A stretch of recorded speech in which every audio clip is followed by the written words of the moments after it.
15 شعبان کے بارے میں تھوڑی سی بات کرنی تھی۔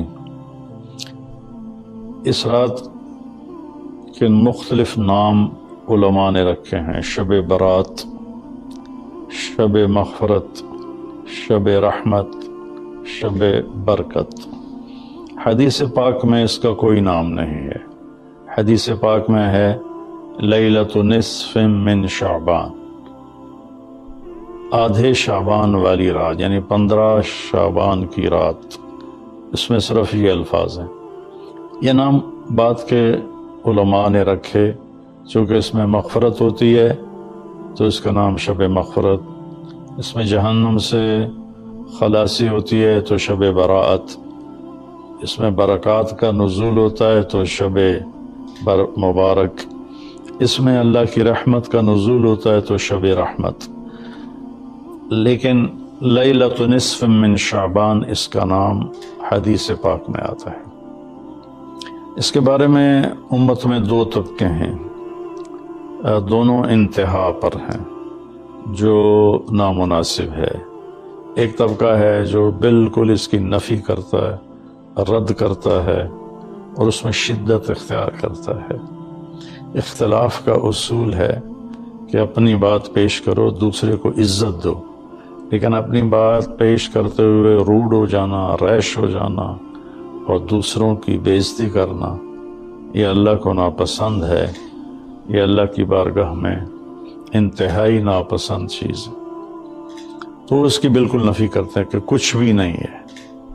ایک طبقہ ہمارے ہاں ہے جنہوں نے کیا کچھ اس میں ڈال دیا ہے، یہ بھی بالکل غلط ہے، یہ بھی نہیں ہونا چاہیے۔ جو اعتدال کی بات ہے میں آپ کے سامنے پیش کر دیتا ہوں۔ اللہ کے فضل و کرم سے یہ اعتدال والی ہے، یعنی نہ شدت ہے نہ وہ بدعت ہے، درمیان کی چیز ہے۔ امید ہے صحیح ہوگی۔ اس رات کی فضیلت کو 10 صحابہ نے روایت کیا ہے، جس میں ابوبکر رضی اللہ عنہ بھی ہیں، حضرت عائشہ رضی اللہ تعالیٰ عنہا بھی ہیں، لیکن یہ ساری حدیثیں ضعیف ہیں۔ ضعیف حدیث سے کوئی حکم ثابت نہیں ہوتا۔ لیکن ابن العثیمین رحمۃ اللہ علیہ چند سال پہلے سعودیہ کے بہت بڑے محدث بھی تھے، مفسر بھی تھے، فقیہ بھی تھے اور بہت بڑے عالم تھے۔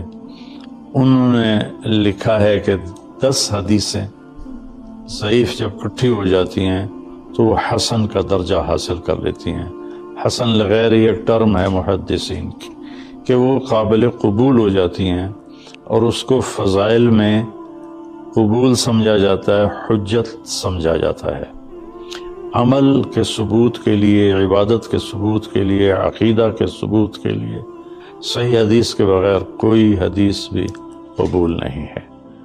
تو اس لیے 10 حدیثوں ضعیف کا جمع ہو کر اس کی فضیلت کا بولنا اس کے اندر کچھ نہ کچھ رکھتا ہے۔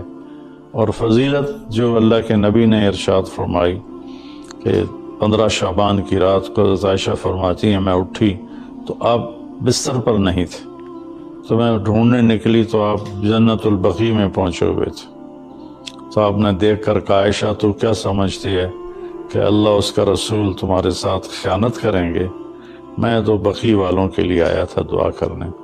پھر آپ نے فرمایا آج کی رات وہ رات ہے جس میں اللہ تبارک و تعالی بنو کلب ایک قبیلہ ہے جن کے پاس بھیڑ بکریاں بہت زیادہ تھیں، کہا عائشہ جتنی بنو کلب کی بھیڑ بکریوں کے جسم پر بال ہیں ان بالوں کی تعداد کے برابر اللہ تعالیٰ اپنے بندوں کو مغفرت فرماتا ہے، جہنم سے خلاصی فرماتا ہے۔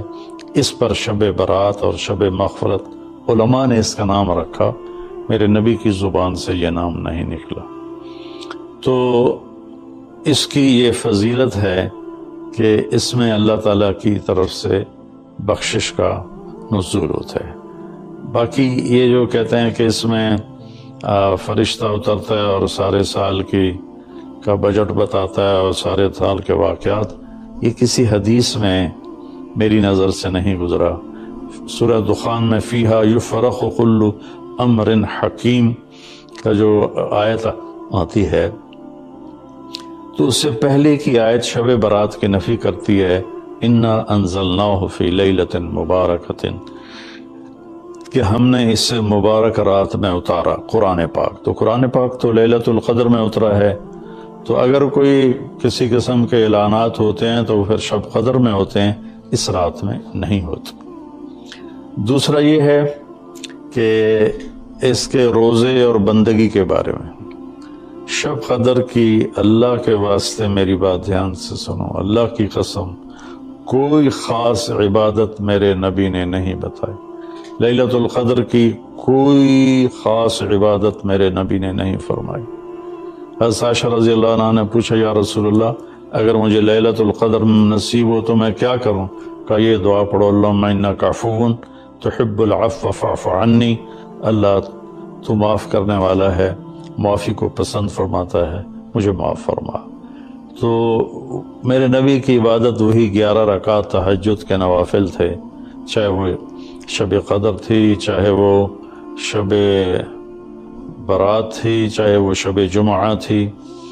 تو اب اس کے نام پر لوگوں نے کیا کیا خرافہ، چونکہ ہم قرآن اور حدیث سے نہیں جڑے، کتابیں لکھی ہوئی ہیں، کس نے لکھی، اس کی سند کیا ہے، اس کی تمیز ہی کوئی نہیں ہے، تو وہ پھر بہت ہی زیادہ 4 رکعت پڑھو، پہلی رکعت میں یہ پڑھو، دوسری میں یہ پڑھو، تیسری میں یہ، چوتھی میں یہ سب بدعات ہیں، ان کا کوئی تعلق نہیں میرے نبی کے کسی بھی فرمان سے۔ میرے نبی نے صرف عبادت کا فرمایا ہے، عبادت، تو شب قدر میں بھی کوئی خاص عمل نہیں۔ اور دوسری بات یہ کہ اگر آپ نے عبادت کرنی ہے تو مسجد نہیں گھر، مسجد نہیں گھر، مسجد نہیں گھر۔ میرے نبی نفلی بندگی گھر میں ادا فرماتے تھے۔ اب شب برات میں صلاۃ تسبیح کی جماعت ہو رہی ہوتی ہے، یہ کتنی بڑی نادانی کی بات ہے۔ نفلوں کی تو جماعت ہی نہیں ہوتی، تو یہ صلاۃ تسبیح کی جماعت کروا رہے ہوتے ہیں۔ نفلی عبادات کے بارے میں اللہ کے نبی کا طریقہ گھر میں پڑھنا ہے، اور اللہ کی طرف سے بھی ہمیں جو اشارہ ملتا ہے، فاذکر اسم ربک وتبتل الیہ تبتیلا، اپنے اللہ کو خوب یاد کریں اور لوگوں سے کٹ جائیں بالکل، اور سب سے کٹ کے آپ اپنے رب کو یاد کریں۔ وَمِنَ اللیل فتہجد بہ نافلۃ لک عسیٰ ان یبعثک ربک مقاما محمودا فإذا فرغت فانصب وإلی ربک فارغب۔ ان ساری آیات کا خلاصہ یہ بنتا ہے کہ نفلی عبادات سنتیں بھی ہوں گھر میں پڑھو، اور خاص طور پر جو ایسی راتوں کی عبادت ہوتی ہے، مسجدوں میں اکٹھے ہونا اور اس رات میں جھنڈیاں لگانا، پھر آتش بازی کرنا، یہ آتش بازی تو بالکل ہی اسراف ہے اور خرافات ہے۔ تو میری گزارش ہے کہ میرے نبی کی جو سنت ہے، آپ نفلی بندگی عبادات اپنے گھر میں فرمایا کرتے تھے۔ اس رات میں اگر آپ عبادت کرنا چاہتے ہیں، مسجد کی بجائے گھر کو مسجد بنائیں۔ وَاجْعَلُوا بُيُوتَكُمْ قِبْلَةً وَأَقِيمُوا الصَّلَاةَ، اللہ نے بنی اسرائیل سے فرمایا اپنے گھروں کو مسجد بنا لو اور نمازیں قائم کرو۔ تو ہم بھی اپنے گھروں کو خالی نہ چھوڑیں، اس میں ساری فیملی اکٹھی ہو کے نوافل کا اہتمام کرے۔ مسجد فرائض کے لیے ہے اور نوافل کے لیے گھر ہیں۔ تو امید ہے میری اس بات پہ آپ غور فرمائیں گے، ناراض نہیں ہوں گے۔ تو میرے بھائی بہنوں، اس رات میں کوئی بندگی عبادت مخصوص نہیں۔ ہاں، آپ تہجد کے نوافل پڑھیں، ساری رات پڑھیں، آپ قرآن کی تلاوت کریں، ساری رات کریں، آپ اللہ کا ذکر فرمائیں، ساری رات فرمائیں، آپ دعا مانگیں، چاہے ساری رات مانگیں۔ یہ مخصوص اعمال یہ ہیں: نماز، تلاوت، ذکر اور دعا، اور آنسوؤں کے ساتھ۔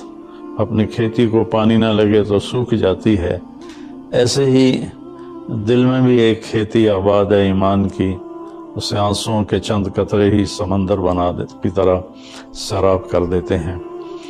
تو آنسوؤں کے ساتھ نہ ہو تو کم از کم رونے والی کیفیت ہو. تو یہ تو اتنا سا شب برات ہے. روزے کے بارے میں جو ابن ماجہ کی روایت ہے، قوموا لیلہا وصوموا شہرہا، یہ روایت بہت شدید ضعیف ہے، اور علامہ البانی رحمۃ اللہ علیہ نے اس کو موضوع قرار دیا ہے. تو اس میں روزہ اس نیت سے رکھنا کہ میرے نبی کی سنت ہے، یہ غلط ہے، اس طرح یہ بدعت بن جائے گا. کوئی ویسے نفلی روزہ اس رات میں رکھنا چاہتا ہے مستحب سمجھ کے، نفل سمجھ کے، وہ میرے خیال میں اس میں کوئی قباحت نہیں ہے. لیکن سنت سمجھ کے اگر وہ رکھنا چاہتا ہے تو یہ بات صحیح نہیں ہے، چونکہ روزے والی روایت بالکل قابل اعتبار، قابل حجت نہیں ہے. اس میں تمام محدثین کا اتفاق ہے کہ یہ روایت شدید ضعیف ہے، اور شدید ضعیف سے استدلال نہیں ہوتا، اس کو حجت نہیں بنایا جاتا. کمزور اس کا ضعف اتنا شدید نہ ہو اور کئی حدیثیں جمع ہو جائیں تو پھر اس میں ایک طاقت آ جاتی ہے. تو اپنے آپ کو جوڑو اللہ کے قرآن کے ساتھ، اللہ کے نبی کی حدیث کے ساتھ. صحیح حدیث آپ کا ماخذ ہوگا تو آپ کو آسانی ہوگی کرنے میں. تو اصل میں عبادات میں اعتدال ہے. شاید ہی کوئی رات میرے نبی ساری رات جاگے ہوں، شاید، اور شاید ہی کبھی آپ نے مسلسل، اس میں تو میں پورے یقین سے کہہ سکتا ہوں کہ آپ نے زندگی میں ایک دفعہ بھی عشاء کے وضو سے فجر کی نماز نہیں ادا فرمائی. بعد میں ایک رہبانیت کا ٹچ آیا کہ بندگی میں بہت زیادہ زیادتی اور اپنے نفس کشی میں راہبوں جیسی تھوڑی تھوڑی جھلک. ایک اللہ والے تھے تو وہ اپنے سر کے بالوں کو رسہ باندھ لیتے تھے اور نفل پڑھتے تھے. تو جب ان کو نیند آتی تھی اور سر جھٹکا لیتا تھا تو اوپر سے رسہ تھا، ان کو زور سے جھٹکا لگتا، درد ہوتا، آنکھ کھل جاتی اور پھر وہ نفل شروع فرما دیتے. یہ میرے نبی کا طریقہ بھی نہیں، میرے نبی کو پسند بھی نہیں. ایک بزرگ تھے، آنکھوں میں نمک کی سلائی ڈال لیتے تھے کہ میری آنکھوں میں مرچیں لگیں گی میں نماز پڑھوں. پھر کئیوں کے واقعات ہیں، عشاء کے وضو سے فجر کی نماز پڑھی، عشاء کے وضو سے فجر کی نماز پڑھی. یہ ان کی ذات کے لیے اچھے عمل ہیں، لیکن یہ دین اسلام کی دعوت نہیں ہے، نہ ہی یہ دعوت ہم غیروں کو پیش کر سکتے ہیں. یہ تو ان کو بگانے والی بات. ایک بزرگ میں آتا کے بارے میں آتا 25 سال جنگلوں کی خاک چھانتے رہے، 25 سال باہر ہی نہیں آئے. یہ تو کوئی کمال کی بات نہیں ہے، یہ تو رہبانیت ہے جو میرے نبی نے ناپسند فرمائی ہے، اس سے روکا ہے. اعتدال ہے. کذالک جعلناکم امۃ وسطا، ہم نے تمہیں اعتدال والی امت بنایا ہے. نہ دنیا کی طرف ایسا جھکاؤ ہے کہ یہود کی طرح، نہ رہبانیت کا ایسا جھکاؤ ہے عیسائیوں کی طرح. تم درمیان میں ہو. میرے نبی پاک صلی اللہ علیہ وسلم کی زندگی پڑھو اللہ کے واسطے، اللہ کے واسطے. ہم اولیاء کرام کی کتابیں پڑھتے ہیں، وہ اکثر اس میں جھوٹے قصے ہیں، کیونکہ سند تو ہے کوئی نہیں. سند کے بغیر، سند کیا ہے؟ میں آپ سے بات کرتا ہوں تو آپ کہتے ہیں جی آپ نے کہاں سے سنا؟ میں کہتا ہوں لالو ماچھی سے سنا ہے، تو کہ لو جی کیڑی کر لے تو کوئی بندہ. یہ اس کو سند کہتے ہیں. بھئی آپ نے یہ کہاں سے بات سنی؟ میں کہوں میں نے مفتی تقی عثمانی صاحب سے سنی، تو کہ ہاں یہ ٹھیک. اس کو سند کہتے ہیں کہ جو بات پہنچی ہے مجھ تک، کون پہنچانے والا ہے. اگر وہ صحیح مضبوط آدمی ہے وہ بات مضبوط ہو جائے گی، اگر وہ کمزور آدمی ہے بات کمزور ہو جائے گی. تو ہمارے ہاں جو بر صغیر میں کتابیں چھپتی ہیں اولیاء کرام کی زندگی کے بارے میں، وہ جھوٹے قصوں سے بھری پڑی. ان کی کوئی بیٹھ کے انتظار کرتے، اتنے میں بلال آتے، یا رسول اللہ نماز کا وقت ہو چکا ہے. آپ فرماتے میرے پاس تو اور کپڑے کوئی نہیں ہے، میں کہاں سے نماز پڑھاؤں؟ میرے پاس تو کپڑے کوئی نہیں ہے. انتظار کرواؤ مجمع کو، میرے کپڑے سوکھیں گے، پہن کر آؤں گا، پھر نماز پڑھاؤں گا. نماز میں تاخیر ہو جاتی تھی کہ دوسرا جوڑا اس کے پاس کوئی نہیں ہوتا تھا۔ حضرت حفصہ کے گھر میں ٹاٹ تھا، اس کو رات کو دورہ کرتی، صبح پھیلا دیتی، ایک رات 4 تہہ لگا دی، دورے کی بجائے چورا کیا۔ آپ نے صبح فرمایا حفصہ میرا بستر کیوں بدل دیا؟ کہا جی بدلا تو نہیں، وہی ہے، میں نے 4 تہہ کر دی، کیوں؟ کہ ذرا نرم ہو جائے گا۔ کہ اٹھتے سے ویسا ہی کر دے، آج رات مجھے اٹھنے میں تکلیف ہوئی، اس کی نرماہٹ نے مجھے اٹھنے سے روکے رکھا، میں اللہ سے باتیں کرتا ہوں، میرا ویسے ہی بنا دے جیسے پہلے تھا۔ میرے بھائیوں محسن کو تو دیکھو، یہ جنہوں نے ووٹ دیے نا، پھر جو جیت گئے ان کا شکریہ ادا کرنے آئے، حالانکہ وہ بھی اپنے داؤ پر ہیں، ووٹ دینے والے اپنے داؤ پر ہیں، ان کو کرسی چاہیے، ان کو اپنی سڑک چاہیے، ان کو کرسی چاہیے، ان کو ٹیلی فون کی تار چاہیے، یہ اپنے غرض میں، وہ اپنی غرض میں، لیکن افطار پارٹی ہو رہی اور بلا کے شکریہ ادا کیا جا رہا ہے۔ اور اس کا شکریہ کیوں نہیں ادا کرتے ہو جو تمہارے لیے 23 برس روتا ہی گیا، روتا ہی گیا، روتا ہی گیا، اور اتنا رویا کہ خود اللہ کو کہنا پڑا میرے نبی اتنا تو نہ رویا کر، اتنا تو نہ رویا کر، جو آپ کے لیے اتنا تڑپا کہ خود بھی تڑپا، سارے گھر کو تڑپا دیا۔ جاؤ طائف کی وادی میں پوچھو، اس پہاڑ سے پوچھو یہاں کیسے پتھر پڑے تھے، اس کو ذرا چشم تصور میں غور تو کرو کہ جس کے لیے کائنات ہاتھ باندھ کے کھڑی ہو، جس کے لیے کائنات، جس کے لیے آپ ایک جگہ سوئے ہوئے، ایک درخت کونے سے دوڑا ہوا آیا، کیوں آیا؟ اور آپ کے سر کے اوپر ایسے کھڑا ہوا، تھوڑی دیر کھڑا ہوا، پھر واپس چلا گیا۔ جب آپ کی آنکھ کھلی تو ابو ہریرہ بولے یا رسول اللہ وہ درخت یوں آیا، یوں کھڑا ہوا، یوں چلا گیا، تو آپ نے اس کو ایک نظر دیکھا، پھر ارشاد فرمایا یہ مجھ سے دور تھا، مجھے دیکھ نہیں پا رہا تھا، تو اس نے اپنے اللہ سے عرض کی یا اللہ تیرے حبیب کا دیدار کرنا ہے، مجھے زیارت کی اجازت، تو اللہ نے اسے اجازت دی، وہ مجھے دیکھنے آیا تھا اور دیکھ کے واپس چلا گیا۔ جس کے ترس جائیں، آپ کھجور کے تنے سے ایسے ٹیک لگا کے خطبہ دیا کرتے، مجمع ایسے زیادہ ہو گیا، ممبر کی ضرورت پڑی، ممبر بن گیا، آپ ادھر سے نکلے، ادھر گھر، یہ کھجور کا تنا اور یہ ممبر، اور وہاں سے یوں آئے، یوں آئے، یوں آئے، ممبر پہ پاؤں رکھا، کھجور کے تنے نے دیکھا کہ آج تو اللہ کے رسول سے جدائی ہو گئی، تو اس کی چیخ نکلی، چیخ جس کو ہم ڈیک کہتے ہیں، ایک کیسی چیخ نکلی، حن حنین العشار، جیسے 10 ماہ کی حاملہ اونٹنی چیختی ہے ویسے چیخا، ساری مسجد میں شور مچا، ویسے تھر تھرا رہا تھا۔ حسن بصری جب یہ حدیث بیان کرتے تو روتے روتے ان کی پسلیاں پھٹنے کے قریب ہو جاتی، ایسا لگتا تھا جیسے یہ آدمی مر جائے گا، اور فرمایا کرتے ارے پتھر دل انسانوں،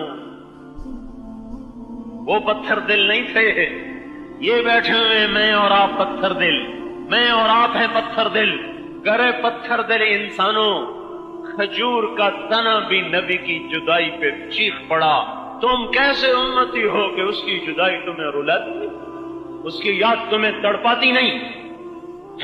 پیچھے ہٹے اور اس کو یوں سینے سے لگایا، پھر اس نے ارشاد فرمایا ایک سودا کر لے، میں تجھ سے جدا ہو جاتا ہوں، اس کے بدلے تمہیں جنت کا درخت بنوا دیتا ہوں اللہ تعالیٰ سے، جنتی تیرے میوے کھائیں گے، راضی ہو؟ انہوں نے کہا میں راضی ہوں۔ اور پھر وہ چپ ہوا، پھر آپ نے فرمایا اس ذات کی قسم جس کے قبضے میں میری جان ہے، اگر میں اسے سینے سے نہ لگاتا تو قیامت تک میری جدائی پہ روتا رہتا۔ اور کچھ ہوش میں آؤ، کچھ ہوش میں آؤ میرے بھائیو، اس نبی کے طریقوں پر آؤ جو آپ کے لیے قربان ہو گیا۔ اپنی اولاد کے لیے بھی کوئی تنگیاں مانگتا ہے، ہمیں روکا تنگی نہ مانگنا، ہمیں روکا آزمائش نہ مانگنا، ہمیں روکا تکلیف نہ مانگنا۔ اپنی اولاد کے لیے کیا کہہ رہے ہیں؟ اللہم اجعل رزق آل محمد قوتا، اے اللہ آل محمد کی روزی تنگ کر دے، تنگ کر دے، گزارے کی کر دے۔ کیوں؟ کوئی یہ نہ کہے کہ اپنی اولاد کے بارے نیارے کروا گیا، ہمیں مصیبت میں ڈال گیا، لہذا اپنی اولاد کو تنگی میں رکھنے کی دعا مانگ گئے۔ اس امت میں کربلائیں زندہ ہوتی رہیں گی، پہلی اس کے گھر میں ہو، تاکہ آئندہ ہونے والوں کو، آئندہ حالات کا شکار ہونے والوں کو تسلی رہے۔ ہمارے نبی کے گھر میں بھی یہ قصہ ہو چکا ہے، ہم بھی اس کے لیے تیار رہیں۔ میرے بھائیوں، اس کے آنسوؤں کا واسطہ دیتا ہوں، اس کے راتوں کے رونے کا واسطہ دیتا ہوں، اس کے تڑپنے کا واسطہ دیتا ہوں آپ کو۔ اس کا خیال کرو، یا تو قیامت کے دن اس کا سامنا کرنے سے کہیں دائیں بائیں ہو جاؤ، یا ابھی سے انتظام کرو کہ قیامت کے دن اس کا سامنا نہ کرنا پڑے، پھر جو مرضی کرو۔ اور اگر اس کا سامنا ہونا ہے، دیکھو میں ہاتھ جوڑتا ہوں پھر، دیکھو اس کے بن جاؤ، اس کے طریقوں میں ڈل جاؤ، اس کی وردی میں آ جاؤ، چھوڑ دو اس کے دشمنوں کا لباس، چھوڑ دو اس کے دشمنوں کی بود و باش، چھوڑ دو جو ارے تمہیں کیا ہو گیا، جن کے آج بھی ہاتھوں میں خنجر ہے، اور تمہاری جان کے بھی دشمن، تمہاری عزت کے دشمن، تمہارے ایمان کے دشمن، تمہاری دنیا کے دشمن، تمہاری آخرت کے دشمن، تم انہی ظالموں کو بڑا بنا کے چلتے ہو۔ تو لمبے جیسے چھوٹے سے قصبے میں بھی 4 سال کے بچے کو پتلون اور ٹائی پہنا کے اسکول بھیجتے ہو، تمہیں کیا ہو گیا؟ تم سوچتے کیوں نہیں؟ تم کس کے پیچھے جا رہے ہو؟ اور جو تمہارے لیے لٹ گیا، تمہارے لیے پٹ گیا، تمہارے لیے روتا روتا روتا روتا بے جان ہوا، نڈھال ہوا، بے حال ہوا، فرشتے روئے اس کو روتا دیکھ کر، پہاڑ روئے اس کے دکھوں کو دیکھ کر، پتھر روئے اس کے دکھوں کو دیکھ کر، جانی دشمن روئے ہیں اس کے دکھوں کو دیکھ کر۔ چشم تصور میں غور کرو، جب آپ بے ہوش ہو کے گر رہے تھے پتھر کھا کھا کے، سوچو یہ کون ہے، یہ کیا ہے؟ یہ وہ ہے جس کی انگلی کا اشارہ سارے طائف کو زمین میں پھنسا سکتا ہے، یہ وہ ہے جس کا اشاروں کو بھی ضرورت نہیں، جس کے دل کی نیت بھی سارے کفر کو زیر زمین پہنچا سکتی ہے۔ وہ پتھر بھی کھا رہا، دعائیں بھی دے رہا، پھر اللہ سے باتیں کر رہا۔ الیک اشکو ضعف قوتی وقلت حیلتی وہوانی علی الناس، اے مولا میں کس سے گلہ کروں؟ تجھ سے نہ گلہ کروں تو اور کس سے کروں؟ میرا کسی سے گلہ نہیں، میرا تجھ سے گلہ ہے۔ تو نے مجھے کن کے حوالے کر دیا؟ ٹائر سے ہوا نکل جائے گاڑی کھڑی ہو جاتی، سننا چھوڑ دیتے ہو، بے پرواہ ہو کر چلتے جو تو کچھ بھی نہیں ہو۔ دوائی کی ایک گولی کم کر دو، دوائی کا اثر کم ہو جاتا۔ اللہ کے محبوب کی سنتیں چھوڑتے ہو، کیسے مسلمان ہو جو کہتے ہو کچھ بھی نہیں ہوتا؟ تو میرے بھائیو، اس محبوب کے طریقوں پر آؤ جو آپ کے لیے زندگی فنا کر گیا۔ بھوک سہتے بھوک کی شدت ہوتی، آپ چارپائی پہ یوں تڑپتے تھے اور بھوک آدمی ابھی رمضان میں تجربہ ہوا، جب پیٹ خالی ہوتا ہے پیچھے لگتا ہے سرہانہ یوں دیکھ کر، دوپہر میں نیند نہیں آتی، یوں سرہانہ اپنے پیٹ سے لگا کر پھر سونے کی کوشش کی، پھر بھی نیند نہیں آئی۔ بھوک کی شدت کیا تھی؟ ابھی تو سحری بھی پوری طرح ہضم نہیں ہوتی، افطاری آ جاتی۔ اس کو تو دیکھو جس پر ایک دن گزرا، پھر دوسرا دن گزرا، پھر تیسرا دن گزرا اور ایک لقمہ منہ میں نہیں گیا، وہ چارپائی پہ تڑپے نہ تو اور کیا کرے؟ تڑپ رہے تھے اور پیٹ کو لگاتے تھے چارپائی کے ساتھ کہ کسی کل قرار آ جائے، کسی پل چین آ جائے۔ حضرت عائشہ پھوٹ کے رونے لگی، کہا یا رسول اللہ، جب آپ سب کچھ اللہ سے لے سکتے ہیں تو یہ آپ کیا کر رہے ہیں؟ آپ کیوں اپنے اوپر اتنا دکھ سہتے ہیں؟ کہا عائشہ نہیں، مجھ سے پہلے میرے نبیوں نے، میرے بھائیوں نے جو نبی آئے انہوں نے بھی یہی طریقہ اختیار کیا، میں بھی یہی اختیار کروں۔ خود بھوکے، اپنے لیے دعا نہیں مانگی، اپنے صحابہ کو بھوکا دیکھا، اللہم انہم جاعن فاشبع، اللہ یہ بھوکے ہیں ان کو کھانا کھلا۔ اپنے ٹاٹ میں چمڑے کا پیوند ہے، اپنے لیے کپڑے نہیں مانگے، اللہم انہم عراۃ فاکسوہم، اللہ یہ ننگے ہیں ان کو کپڑے پہنا۔ اپنے ساتھیوں کے، اپنی امت کے لیے رزق بھی مانگا، کشادگی بھی مانگی، عزت میں مانگی، اپنے لیے فقر مانگا، اولاد کے لیے فقر مانگا اور اسی میں زندگی گزار دی۔ دنیا سے جانے کا وقت آیا، جبریل اندر آ گیا، ملک الموت باہر کھڑا ہو گیا کہ یا رسول اللہ، ملک الموت باہر آیا کھڑا ہے، اندر آنے کی اجازت چاہتا ہے۔ یہ انوکھا آج قصہ ہو رہا ہے، کبھی ملک الموت نے بھی کسی سے پوچھا، لیکن آج اس کے بھی پر جلتے ہیں بن اجازت اندر جانے کو۔ آپ نے کہا آ جائے ملک الموت اندر۔ یا رسول اللہ، اللہ نے بھیجا ہے اور حکم دیا ہے پوچھ لینا، اجازت ملے تو اندر جانا اور پوچھ لینا، آنا چاہیں تو لے آنا، رہنا چاہیں تو کوئی پابندی نہیں ہے۔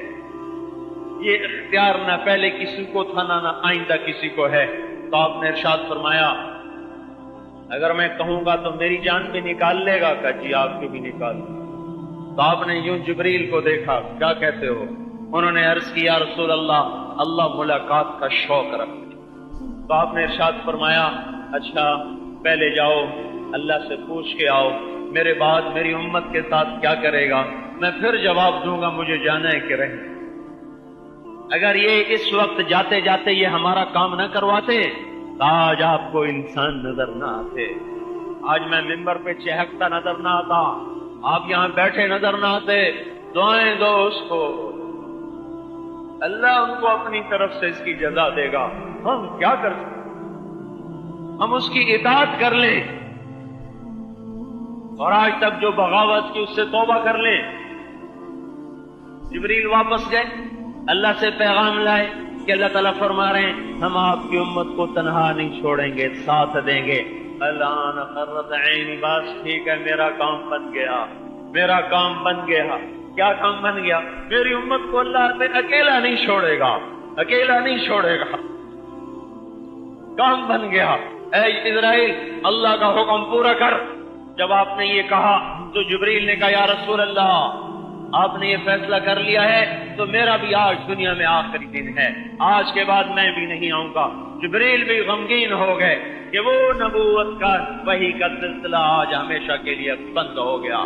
اور ادھر جبریل اسرائیل نے اپنا کام شروع کیا، ادھر آپ نے پھر اپنی امت کو نصیحت شروع کی۔ الصلاۃ وما ملکت ایمانکم، میری امت نماز نہ چھوڑنا، نماز نہ چھوڑنا۔ بولو میں کیوں نہ رہوں جبکہ رمضان میں بھی لوگوں نے نماز نہیں پڑھی، رمضان بھی ایسے گزر گیا، جمعہ نہیں پڑھا، رمضان بھی ایسے گزر گیا۔ تو میرے بھائیوں آخری وقت آپ کہہ رہے ہیں الصلاۃ، میری امت نماز نہ چھوڑنا، وما ملکت ایمانکم، ماتحتوں سے، غریبوں سے، غلاموں سے اچھا سلوک کرنا۔ اے غریب پس کے رہ گیا اور مالدار تکبر میں اپنی موت بھول گیا۔ میرے بھائیوں اس محبوب کی دیکھو آخری نصیحت ہے، نماز نہ چھوڑنا، غریبوں سے اچھا سلوک کرنا۔ سب بھول بھلیاں ہو گیا، اس کے طریقوں پر آؤ جو رویا اور تڑپا، اس کی سنتوں پر آؤ جو رویا اور تڑپا اور آپ کا مسئلہ حل کروا گیا، اس کے طریقوں پر آؤ۔ جب میدان معاشر میں دوزخ چیخ مارے گی، نبی بھی زمین پہ جا گریں گے، فرشتے زمین پر جا گریں گے، انسان جنات زمین پہ جا گریں گے، اور ہر آدمی کی پکار ہوگی نفسی نفسی نفسی نفسی نفسی نفسی۔ آدم کی پکار نفسی نفسی، نوح کی پکار نفسی نفسی، ابراہیم علیہ السلام کی پکار نفسی نفسی، اسحاق و یعقوب و اسماعیل کی پکار نفسی نفسی، اور زکریا اور یحییٰ کی پکار نفسی نفسی، یونس و عیسیٰ علیہ السلام کی پکار۔ عیسیٰ علیہ السلام کہیں گے یا اللہ میں اپنی ماں مریم کا بھی سوال نہیں کرتا، میری جان بچا لے، میری جان بچا لے۔ تو بیوی کہاں یاد، ماں کہاں یاد کرے، بیٹا کہاں یاد کرے، باپ کہاں یاد کرے؟ اس خوف کے عالم میں اور سنو میں کیا کہہ رہا ہوں، اور میری سنو میں کیا کہہ رہا ہوں، میری طرف توجہ کرو میں کیا کہہ رہا ہوں۔ اس خوف کے عالم میں، اس وحشت کے عالم میں جب انبیاء امتیں بھول جائیں، ابراہیم علیہ السلام باپ بھول جائیں،